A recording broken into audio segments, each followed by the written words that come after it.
Well, welcome to another Chin-Wag, and here I am. It's a awesome day for winter here in Wisconsin. It's right around 40 degrees. That's like t-shirt weather up here. We've dipped down to about 10 degrees here already, and I barely broke out the winter jacket. But I'm sporting my new hoodie today. Our church, the church that I pastor, just a little newer church here.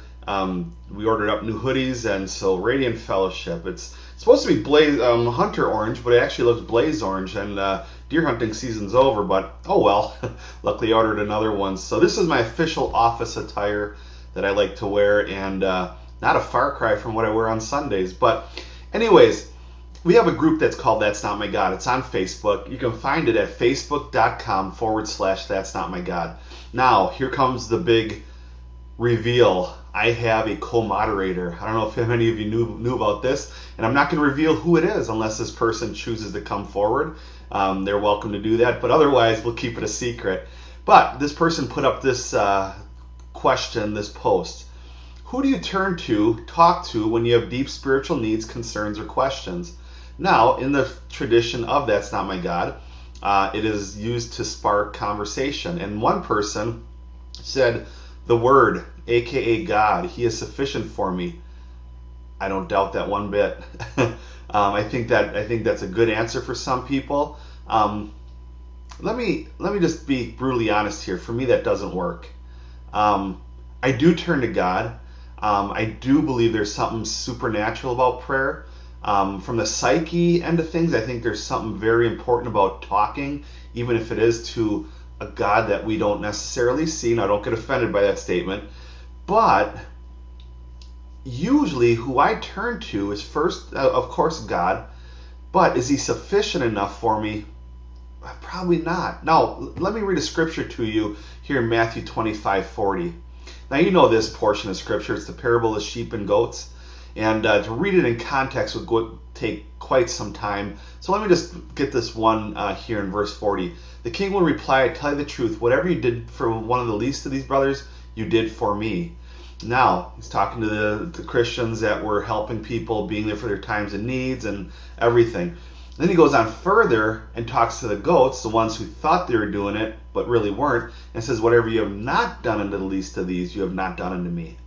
Now, let's just digress. Let's dissect that just a little bit there. Whatever you've done unto the least of these, you've done unto me, God said. So that means when I'm talking to somebody, when I'm in a conversation with a person, a good heart-to-heart, whether it's online counseling, which I'm happy to do through Skype, and my Skype name is Pastor Bob Adams, and happy to chat with anybody, or in person.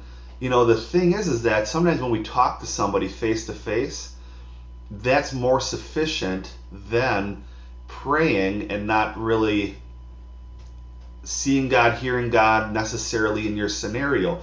But here's the situation. When I'm talking to someone, I'm doing it to God. Interesting, isn't it? When I'm literally counseling somebody, when I'm engaging with somebody, I'm talking to God. Whatever you've done to the least of these, you've done unto me.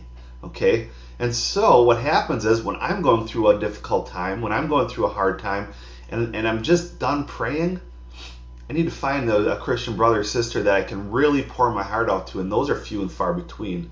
But the ones that I do have, I pour my heart out to, and you know, I think what happens then is that through that, God uses that person as an answer to my prayer. God uses that person to speak wisdom into my life.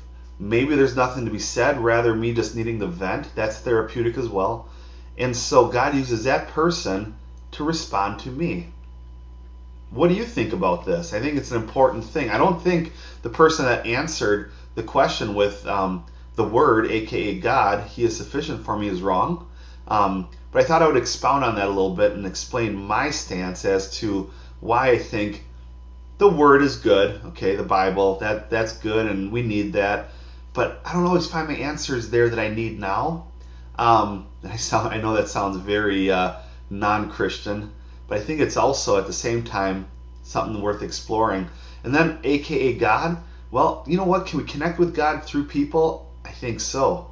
So moving from just simply praying, And doesn't it drive you nuts when people say, well, have you prayed about it? Well, yeah, of course I have. Of course I prayed about it.